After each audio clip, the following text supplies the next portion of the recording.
Le Grand Matin Sud Radio, 7h-10h, Maxime Liédo. On est ensemble pendant une demi-heure et on va se concentrer sur un sujet qui mérite quand même plus de 30 pages dans un hebdomadaire, un des plus vendus en France, c'est l'Express. C'est Étienne Girard, rédacteur en chef société à l'Express. Bonjour. Bonjour Maxime. C'est vous qui en êtes à l'origine et vous avez enquêté sur ces espions russes au sein de l'Élysée, au sein du pouvoir. Et quand on lit, c'est quand même mieux que tous les polars que j'ai lus dernièrement. C'est-à-dire qu'on découvre que depuis le général de Gaulle, des espions russes se sont nichés au sein de la diplomatie, au sein des organismes décisionnaires, au sein des organismes d'influence. Et quand on lit ça avant Noël, et surtout dans le contexte, déjà ça ne nous rassure pas, ça c'est la première chose.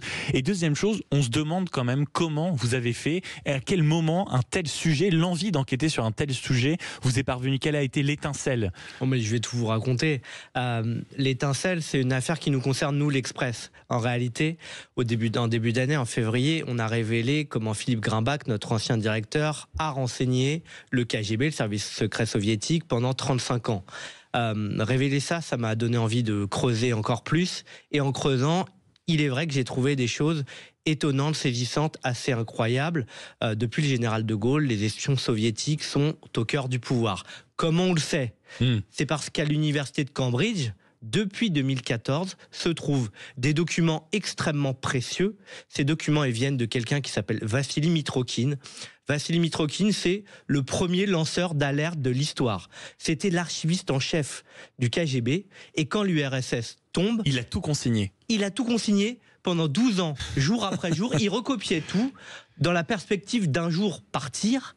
Ce qu'il va faire, en 1992, il se rend au Royaume-Uni avec 6 valises de documents. Colossal. C'est colossal et c'est un trésor pour les historiens et pour les praticiens du renseignement parce que dans ces valises se trouvent tous les secrets du KGB. Et dans ces secrets, il y en a énormément qui concernent la France. Alors, il faut se rendre à Cambridge. Lui, il voulait que ce soit publié. Ce qu'a fait le gouvernement britannique après sa mort, c'est le cas depuis 2014. Donc, c'est porte ouverte à ces quelques archives. On se rend à l'université de Cambridge. Alors, il faut parler russe, il faut comprendre il faut lire le russe, ce qui n'est pas mon cas, mais j'ai eu quelques relais qui se sont rendus sur place, notamment Cyril Gélipter, un doctorant en sciences politiques brillant, qui lui a tout étudié concernant la France et qui nous a transmis une partie de ses découvertes. Et c'est vrai qu'on y découvre le nom de Français ignorés de tous pendant de très nombreuses années.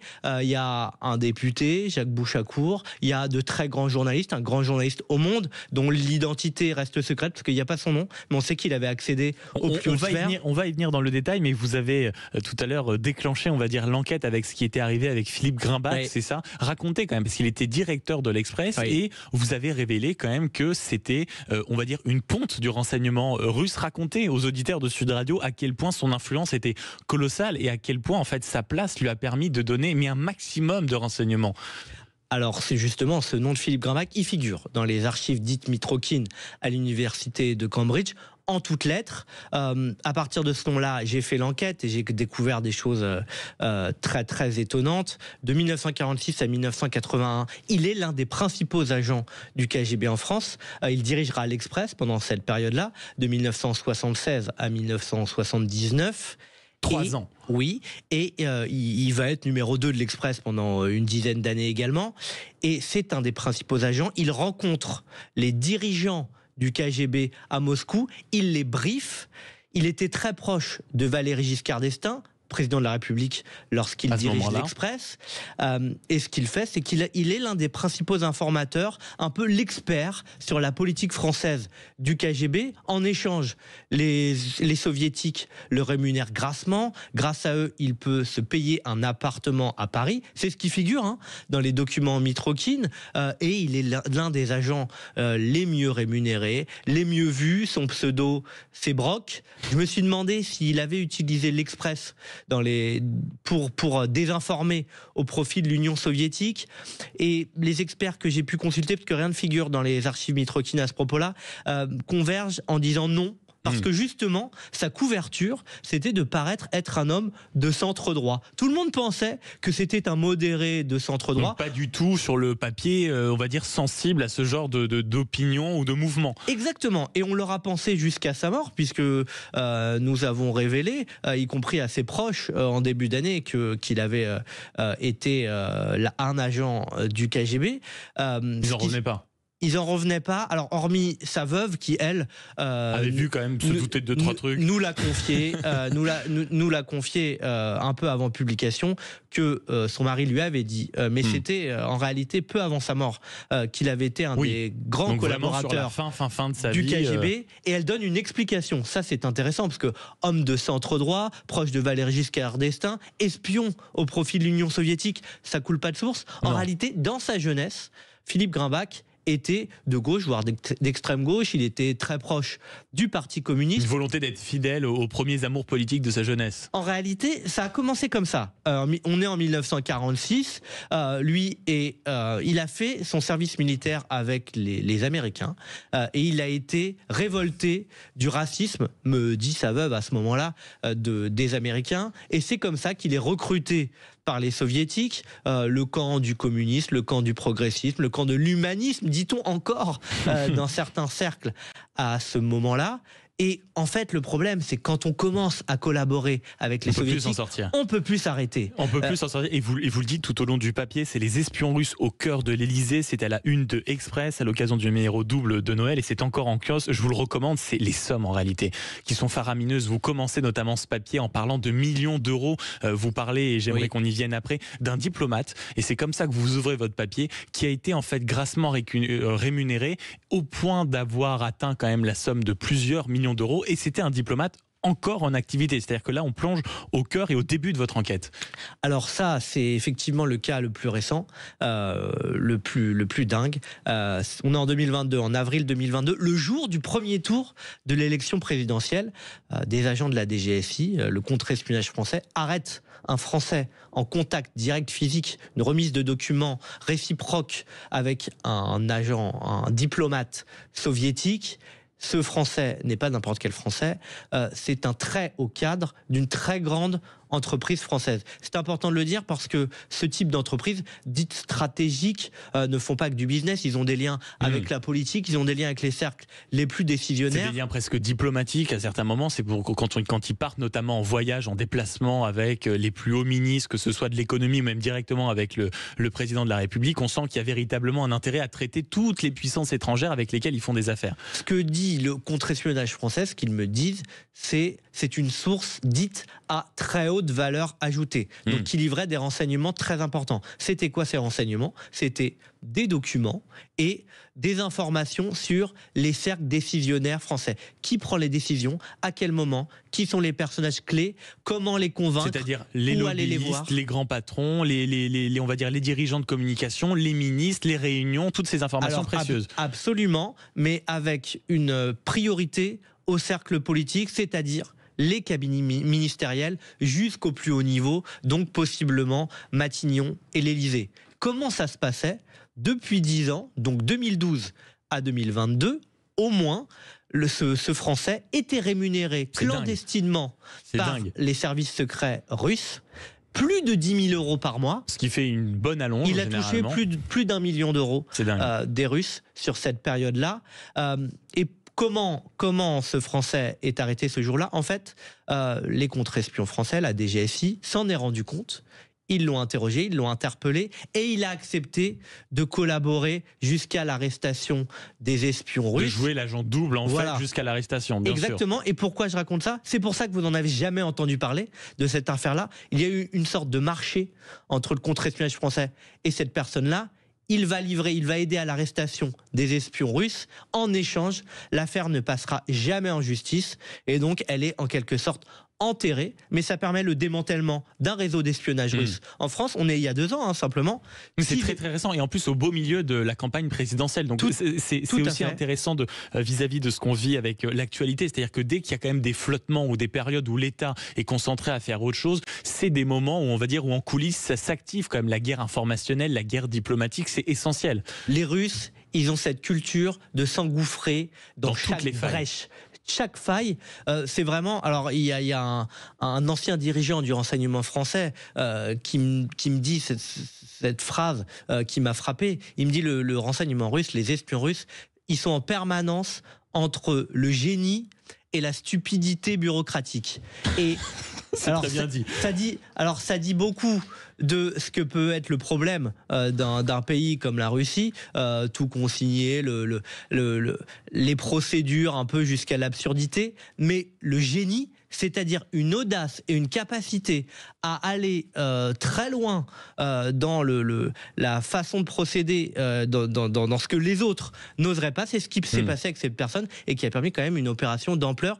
Le renseignement français me dit l'opération russe la plus ambitieuse depuis la chute du mur de Berlin. C'est pour dire les espions russes au cœur de l'Élysée. C'est une enquête signée Étienne Girard qui reste avec nous jusqu'à 10h et qui signe cet immense dossier dans le numéro de l'Express que vous pourrez retrouver en ligne ou en kiosque pendant les vacances de Noël. Mais d'ici là, c'est évidemment le moment, si vous voulez glisser un exemplaire de l'Express sous le sapin, évidemment vous le pouvez, je vous y encourage, mais vous pouvez aussi glisser ce que je vais vous offrir grâce au grand sapin de Noël Sud Radio qui va se dérouler maintenant. Vous pouvez appeler le standard, c'est le moment pour vous d'ouvrir ce qu'on s'apprête à vous offrir. Ce qu'il y a en jeu, c'est très simple, c'est un séjour en famille au parc Futuroscope. 2 adultes, 2 enfants, carte cadeau d'un montant 200 € pour vous offrir des bracelets Le Vent à la française, et oui c'est made in France, et le marque de bracelet mix d'excellence 100% française. Donc pour gagner, vous nous appelez tout de suite 0826 300 300, et si vous êtes le Étienne Girard, un chiffre 7.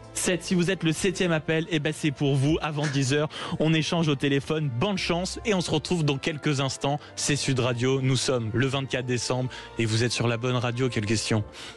Le Grand Matin Sud Radio, 7h-10h, Maxime Liédo. On est sympa quand même hein, à Sud Radio. 0826 300 300, c'est le moment du grand sapin. Et si jamais vous avez oublié un petit cadeau, une petite pochette, un petit papier, c'est pour nous, on vous offre cet énorme lot. Et dans quelques instants, on accueillera le gagnant au standard. Mais pour l'instant, nous sommes avec Étienne Girard, rédacteur en chef du pôle société à l'Express, qui signe une enquête, je vous le disais, fascinante, mieux que n'importe quel polar. C'est à la une du numéro qui est en kiosque et en ligne. Donc pareil, si vous avez hop là un petit oubli, vous glissez sous le sapin. Et c'est vrai que c'est fascinant parce que c'est vraiment une plongée dans les renseignements russes qui sont allés jusqu'à l'Élysée. Et on va essayer de décomposer maintenant le cœur de votre enquête parce que ça commence en réalité sous De Gaulle, c'est-à-dire au point de soupçonner potentiellement l'un des plus proches conseillers de De Gaulle. Effectivement, sous le général De Gaulle, les agents soviétiques sont très actifs et parviennent assez facilement au cœur de l'Élysée, ceci facilité par la politique de De Gaulle, qui était de dire on va parler avec l'Union soviétique parce on se rappelle des membres de Gaulle, les croquis de Staline, le voyage en URSS, etc. Voilà, parce qu'on n'est pas aligné sur la politique atlantiste sur les Américains. Il y a plusieurs histoires folles. On me transmet, ça c'est pas les archives Mitrokhin, c'est une source qui me et j'ai pu l'authentifier avec trois autres sources qui me transfèrent un document de la DST, le contre-espionnage français, concernant, c'est jamais sorti, un proche conseiller du général de Gaulle, Pierre Maillard. C'est son conseiller diplomatique de 1959 on y revient. À 1964. On ne peut plus stratégique. À partir de 1967, Pierre Maillard est l'objet d'une très longue enquête, très fouillée de la part du contre-espionnage, parce qu'on le soupçonne d'être un agent soviétique. Ce serait le plus grand espion de l'histoire de la Ve République. Et tenez-vous bien, sa voiture, le coffre de sa voiture est forcé, il est suivi dans la rue, son téléphone est écouté. On se rend compte qu'il accès qu'il parle à des membres de l'ambassade soviétique qui sont des membres subalternes, mais en réalité qui derrière en fait remontent à la source et transmettent les bonnes informations aux acteurs. Tout à fait, qui sont de très hauts membres en réalité du KGB. Ça attire vraiment l'attention du renseignement français. On se rend compte que en réalité, tout en se disant gaulliste, il est très proche de la gauche. Ça va aussi attirer l'attention du renseignement français. Et puis, c'est un très grand ami de Georges Pack, qui est un haut fonctionnaire français, qui lui va être interpellé par le renseignement français. Il va avouer tout de suite et lui sera condamné pour haute trahison à la prison à perpétuité en 1964. Il était ami au point que Pierre Maillard lui transmettait à Georges Pack des documents que Georges Pack rétrocédait, si je puis dire, tout un ensuite système aux espions bien pensé en place. Soviétiques, tout à fait. Ce cas reste mystérieux à ce jour. Pierre Maillard a été énormément soupçonné, mais c'est très compliqué dans le renseignement d'avoir des preuves comme vous ne voyez pas en flagrant délit un échange de documents. Donc l'affaire n'aboutira pas jusqu'à ce jour. Ça reste un immense point d'interrogation. On se demande même si Pierre Maillard n'est pas l'espion que un grand transfuge soviétique a dénoncé aux Américains comme étant le nom de code Columbine, et on dit que c'est un espion dans l'entourage du général de Gaulle qui va donner lieu à une lettre de John Kennedy, on est en 1961, au général de Gaulle. La France ne trouvera pas cet espion-là, et ça aboutira à ce que les relations diplomatiques soient extrêmement tendues pendant une dizaine d'années, pendant la seconde partie des années 60 jusqu'au début des années 70. Il y a ce cas mystérieux dans l'entourage du général de Gaulle, il y a aussi ce cas mystérieux dans un grand journal, Le Monde. C'est-à-dire qu'on sait qu'il y a un très grand journaliste, très influent, à la réputation qui ne se dispute plus, nom de code André. Mais c'est tout, c'est-à-dire qu'on n'en sait rien. Ça, c'est extrêmement frustrant. C'est la partie frustrante des archives Mitrokhin. Quand on consulte ces documents russes, on tombe effectivement sur ce André. André, il est dans le top 3 des agents du KGB, comme Philippe Grimbach, d'ailleurs, dans les années 70. Ça se voit aux primes qui sont accordées à chacun des agents. C'est effectivement un journaliste important du monde. Il est dit dans ces documents qu'il a l'accès au président Pompidou. On est dans cette période durant laquelle, entre 1969 et 1914, c'est Georges Pompidou, le président de la France. Il a accès à son cabinet, il a accès au Premier ministre, il a accès au ministre des Affaires étrangères. Bref, c'est quelqu'un qui peut directement intoxiquer ce qu'il fait, semble-t-il, au profit du KGB. Donc il place des informations dites tendancieuses, voire de fausses informations. L'objectif, c'est toujours la même chose, c'est de fâcher la France avec les États-Unis. Donc généralement, de brouiller totalement les pistes. Mais quand on refait quand même le film dans votre enquête, et je vais pas tout dévoiler, j'encourage justement à aller lire le travail vraiment colossal que vous avez fourni sur vraiment ces espions russes au cœur de l'Élysée. Il y a de tout, il y a Chirac, il y a Sarkozy. Maintenant, récemment, est-ce qu'on est sûr maintenant notamment que des journalistes arrivent à se plonger dans des archives, dans le contexte de la guerre en Ukraine qu'on connaît, de l'offensive de Vladimir Poutine, comment on va dire cet environnement d'espions? Est-ce qu'il y a des mesures qui sont prises en place? Est-ce qu'on est sûr que ce soit beaucoup plus solide? Ou au contraire, guerre en Ukraine oblige, ça n'a jamais été aussi pour eux? Normalement, il y a des enquêtes qui sont systématiquement faites à l'égard des entourages sécuritaires, notamment du président de la République, des principaux ministres. Ça s'appelle les habilitations secret défense. C'est la DGSI qui fait ça. Ils enquêtent, ils vont regarder quel est votre entourage, ils vont possiblement vous suivre, ils ont le droit de faire ça. Ils vont regarder s'il y a des faiblesses, des vulnérabilités, comme ils disent, avec vous. Maintenant, ça c'est le principe, sauf qu'ils ont énormément de gens à surveiller. Des habilitations, il y en a jusqu'à 400 000, donc ils ne peuvent pas surveiller tout le monde. La vérité, c'est qu'il y a toujours des brèches dans lesquelles s'infiltrer, surtout que les Russes savent utiliser des méthodes qui sont peu orthodoxes. Ils utilisent par exemple le faux drapeau. Encore aujourd'hui. C'est quoi le faux drapeau? C'est quand vous êtes très impopulaire, ce qui est le cas aujourd'hui des Russes. Pas grand monde n'a la fierté aujourd'hui de travailler avec les Russes. Eh ben, ils vont vous recruter sous une fausse identité. Ils vont se faire passer pour quelqu'un soit d'un autre pays, soit une grande entreprise qui va vous rémunérer par exemple pour des opérations de consulting. On veut avoir des infos, mais c'est pour nous, c'est pour faire notre lobbying à nous, un cadre de business privé. Et en réalité, derrière, il y a les espions russes. Ça, ils l'ont fait pendant la guerre froide. C'est une de mes révélations, avec un grand journaliste de l'AFP, chef du service politique de l'AFP, il s'appelait Jean-Marie Peloux, et il le ferait encore aujourd'hui, me dit-on. Il y a eu des cas en Bulgarie, depuis la guerre en Ukraine. Ils sont très impopulaires, donc ils vont dire on est dans notre pays. Et des gens un peu naïfs vont accepter de collaborer avec eux en pensant collaborer avec des amis. En réalité, derrière, il y a ces énorme entreprise russe. Ce que ça montre, c'est que quand on leur claque la porte au nez, ils passent par la fenêtre et ils ont toujours des moyens de saisir toutes les opportunités, y compris par ruse, par du prix, compromission, argent, etc. Et on en revient à ce que vous disiez tout à l'heure, à savoir vraiment que même les services français reconnaissent quand même l'immense habilité russe à vraiment vraiment s'infiltrer dans toutes les failles, dans toutes les brèches. Ouais. En quelques mots, maintenant, Étienne Girard, vous qui signez cette grande enquête sur les espions au cœur de l'Élysée à la une de l'Express, qu'est-ce qu'on doit nous retenir, et qu'est-ce que vous avez retenu surtout de ces longs mois, j'imagine, d'enquête avant de le sortir, au milieu de toute cette actualité, au moment où on a beaucoup le regard tourné vers l'international? Quelle est la leçon, en quelque sorte, à retenir de cette enquête? Qu'il n'y a pas de zone safe, pas de zone sûre, pardon, pour parler le bon français. On doit regarder partout. Effectivement, ce que montrent les dossiers historiques, c'est que sous la guerre froide, les Russes sont n'importe qui, des élus, des journalistes, des diplomates, des conseillers de l'Élysée. Et ce qui était vrai hier, c'est un peu la ligne de fuite de ce dossier. Il n'y a pas de raison, hélas, que ce soit pas vrai aujourd'hui. Les mêmes causes produisent souvent les mêmes effets. Donc il n'y a qu'une manière de faire en sorte qu'ils n'imprègnent pas, qu'ils ne pénètrent pas au plus haut niveau, c'est d'exercer, d'avoir une vigilance de tous les instants face à ce qui pourrait être des manipulations facilitées aujourd'hui par les réseaux numériques. J'espère que des espions français nous écoutaient et qu'il y a eu, on va dire, le petit stylo et le petit carnet de notes qui a été pris. Les espions russes au cœur de l'Élysée, c'était la une de l'Express, du double numéro de Noël que vous pouvez trouver en kiosque et sur le site internet. Merci beaucoup Étienne Girard, rédacteur en chef. Merci à vous pour l'accueil. Merci société de ce magazine qui est à l'origine de cette enquête. Et on va tout de suite partir à quelqu'un qui, je l'espère, n'est pas un espion russe, au 0826 300 300. Bonjour Guillaume. Bonjour. Vous habitez à Pau.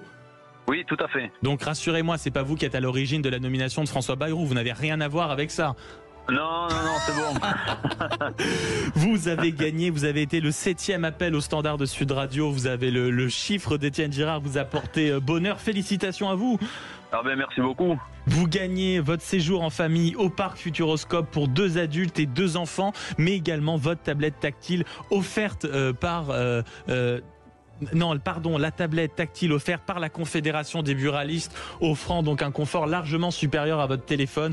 Et ça, c'est super parce que c'est vraiment le cadeau qu'il fallait pour mettre en dessous le sapin. Bravo Guillaume. Ah ben merci beaucoup, c'est super, ça va faire des heureux.